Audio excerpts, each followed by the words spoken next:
खुलुमबाय रायजोफोर दिनैनि गोदान भिडिअ बयखौबो बरायबाय दासिमनि माखासे गोनां खौरांफोर लानानै फैदों नोंथांमोना भिडिअखौ जोबजासिम नायलांदो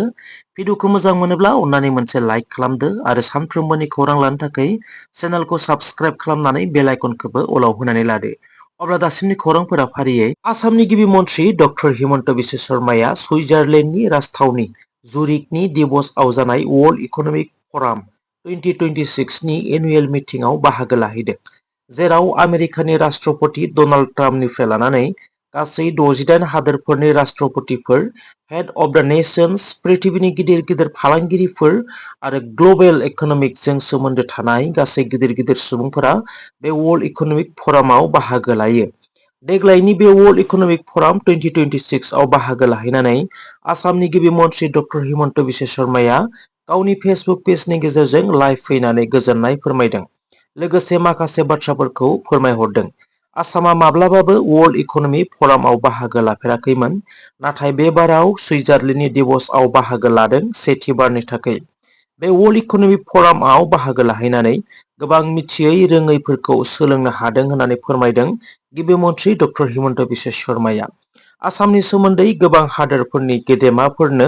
फोरमायनो खाबु मोनदों आरो ग्लबेल इनभेस्टरफोरजों भारत आरो आसामनि सोमोन्दै सावरायज्लायनो खाबुफोरखौ मोनदों होनना फोरमायो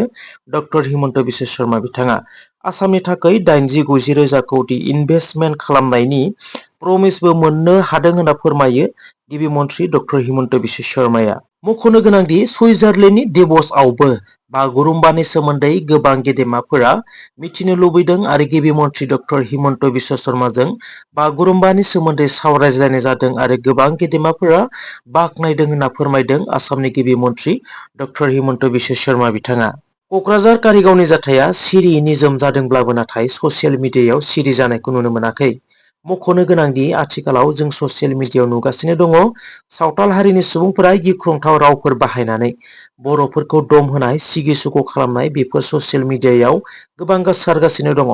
बेराफारसे जोंनि माखासे बर'फोराबो ससियेल मिडियानि गेजेरजों सावथालफोरखौ दम होनाय बायदि रोखोमनि रावफोरजों रायनायखौ नुगासिनो बेराफारसे गावनि न' बां मोसौ बोरमा दाउ अमा जिब जुनार जि जोम धोन सम्पतिफोरखौ नागारनानै रिलिफ केम्पआव थानांनाय बर' फिसाफोरा गोबाङानो गावनि न' फारसे थांना थाहैनो साहस फैयाखै गिनाय समखिनाया खाराखै जेराव जानाय लोंनाय मोजां गैया न' बां गैया लांदां फोथां फोथाराव निहोरजों सिग्लाब जानानै थानांगासिनो दङ दाबो जोंनि बर' फिसाफोरा बिथांमोना सरकारखौ खावलायदों बिथांमोननि रैखाथिनि थाखाय बिथांमोननि गेजेराव पुलिसनि केम्प 24 आवार्स रैखाथि लोगोसे जानाय लोंनाय आदारफोरखौ सरकारनिफ्राय मोननो थाखाय खावलायदों बिथांमोना गावनि मेगनजों नुबाय बर'फोरनि आखायाव जेबो हाथियार गैया नाथाय सावथालफोरा बोरला थिर लानानै बर'फोरखौ होसो होसो गावनाय न' बां सावना होनाय बेफोरनि गिनाय समखिनाया खाराखै दाबो बिनि सायावनो आरो ससियेल मिडियायाव नांज्लायबाय थायोब्ला बर' फिसाफोरनि गिनाय समखिनाया खारगोन ने बे मोनसे गिदिर सोंलु जानानै फैदों बेराफारसे रैखाथि हान्जा आरो सार्केल अफिसारफोर आरो गुबुन गुबुन आफादफोराबो रिलिफ केम्पफोराव थांनानै जानाय लोंनाय आदारफोर जुगायनायजों लोगोसे साफ्रोमखौबो गाव गावनि न'फोराव थाहैनो खावलायदों बुजायदों गिनाय समखिनायखौ बिथांमोननिफ्राय गोजान खालामनो हास्थायदों आरो जानो हागौ गोबाङा थाहैबाय आरो गोबाङानो थाहैनो हायाखै भारतनि नखर मन्त्रि अमित शाह आरो आसामनि गिबि मन्थ्रि डक्टर हिमन्त बिश्व शर्मानि मुसुखा बानायनानै सावदों आसाया थांनाय 20 जानुवारियाव सान्थालिफोरनि न'फोरखौ सावना होनाय आरो सा 19 सान्थालिफोरखौ ग्रेप्तार खालामनायनि सायाव गोख्रों सोमावसारदों जायफोर आदिवासिफोरनि न' बांफोरखौ सावना होबाय बिथांमोनखौ ग्रेप्तार खालामनायनि सोलाय बिथांमोननि आदिवासि सुबुंफोरखौ ग्रेप्तार खालामनायनि थाखाय बिथांमोननि दाबि जायफोर सा 19 आदिवासिफोरा ग्रेप्तार खालामजादों बिथांमोनखौ उदां खालामनांगौ आरो आदिवासिफोरनि न' सावग्रा बर'फोरखौ ग्रेप्तार खालामनांगौनि दाबि खालामदों आसाया लोगोसे मैया हरनि समाव गुबुन गुबुन जायगायाव नखर मन्त्रि अमित शाह आरो आसामनि गिबि मन्थ्रि डक्टर हिमन्त बिश्व शर्मानि मुसुखा बानायनानै सावदों आसाया लामा रैखाथिनि थाखाय सांग्रांथि हाबाफारि लादों उदालगुरि हान्थामेला बिफाना आथिखालाव जाफ्लेबाय थानाय रड एक्सिडेन्ट एबा लामा जाब्रबथायफोरखौ नोजोर लानानै माहारियारि लामा रैखाथि दान फालिनानै लामा रैखाथि सांग्रांथिनि थाखाय मटर साइकेल मार्च रेलि खालामदों उदालगुरि जिल्ला हान्थामेला बिफाना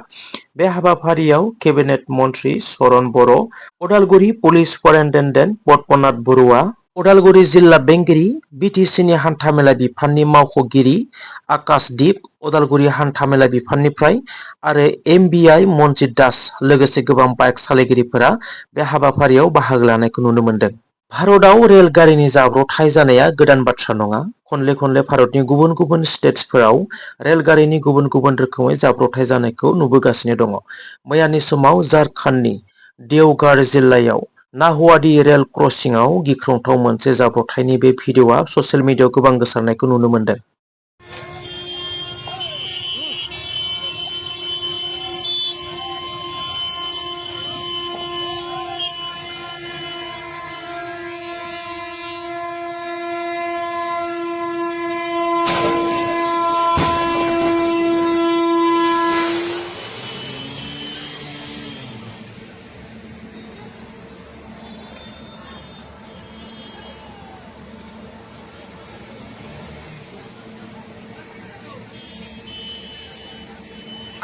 आप क्या रोके? निकलिए।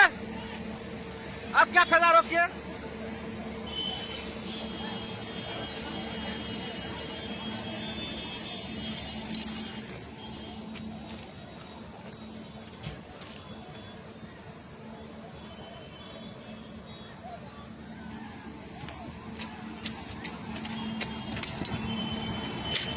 आप रोकिए, क्या फिर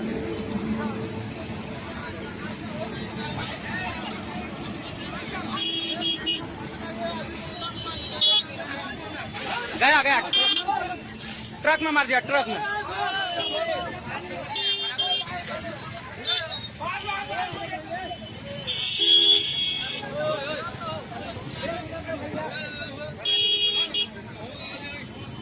बात बोल रहे थे आपको क्या जाएगा, क्या होगा अभी।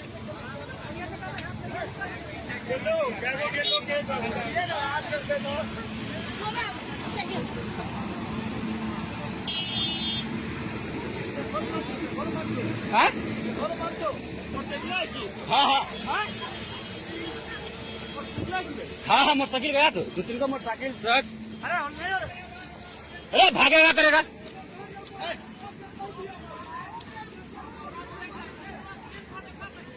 तो आपको दिखाई नहीं पड़ रहा था? दिखाई नहीं पड़ रहा था आपको?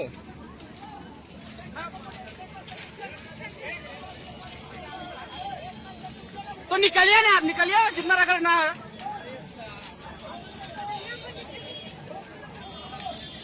दो उसको दो।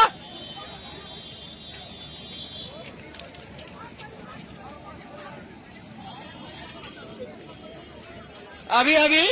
सुबह टाइम ना देखिए, main line Jasidih to Madhupur.